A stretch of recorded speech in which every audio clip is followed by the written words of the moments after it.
The Honor 8X puts itself in a very interesting place when it comes to smartphones. Although priced at 999 dirhams, it offers premium design features combined with some mid-range specifications.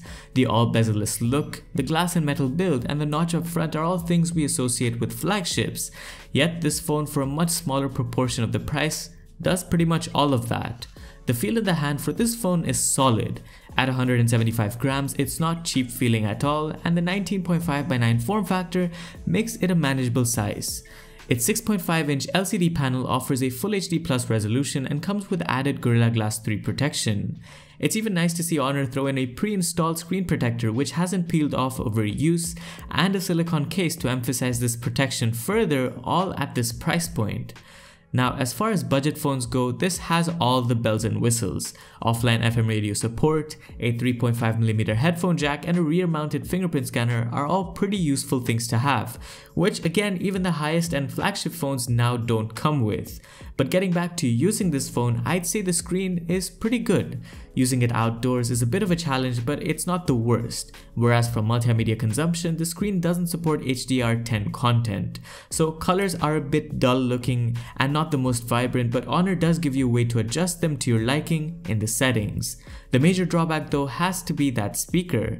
It sounds very tinny and is easily muffled and sort of takes away from the whole immersive experience the bezel-less screen brings. Diving into the phone's specifications, they are definitely mid-range. The Kirin 710 octa-core processor and 4GB of RAM are good enough, but with Honor's EMUI 8.2 skin and the bloatware that comes with it, performance seems to be limited at times. Multitasking has a bit of a hiccup to it, but general things like browsing the web don't lag.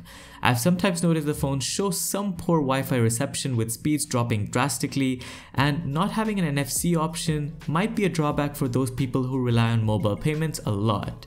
I wouldn't expect the smoothest performance when playing high-end games either, because there's some stutter in less intensive ones too. Interestingly, even though Honor's skin on top of Android Oreo might be obtrusive, it brings in some nice touches. The ability to change display resolution, navigation options, or using Face Unlock via the front camera are all nice things to have, but I think the phone would have performed much smoother if the UI was closer to stock Android, even running Google's Android One program. When unboxing the Honor 8X, I talked about how battery life and camera are two things I was looking forward to the most. We'll start with the 20 and 2MP dual cameras on the back and the 8MP one on the front.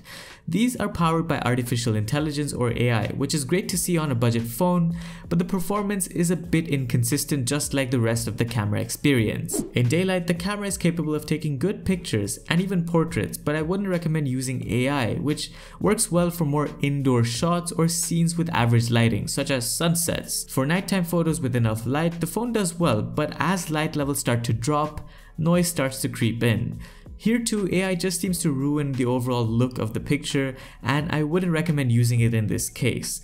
I think the camera experience overall is not bad, but it could have been a lot better if there were fewer inconsistencies. As for battery life, it's solid. The 3750 mAh cell is enough to get you through the day on moderate to even heavy use.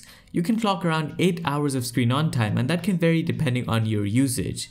With a micro USB port on board and no fast charging support either, you won't be able to quickly recharge the phone and might have to recharge overnight, and that's one relatively big drawback for the phone, because some phones at this price point do offer USB-C ports as well as fast charging. So I think that's all about the Honor 8X. It's a very solid phone at this price and offers a lot of good features. Yes, the software and camera might have issues, but as an overall package, you cannot go wrong with this one. As always, thanks for watching this video, and let me know what you think about the phone down in the comments below. Subscribe for more videos, and I'll see you in the next one.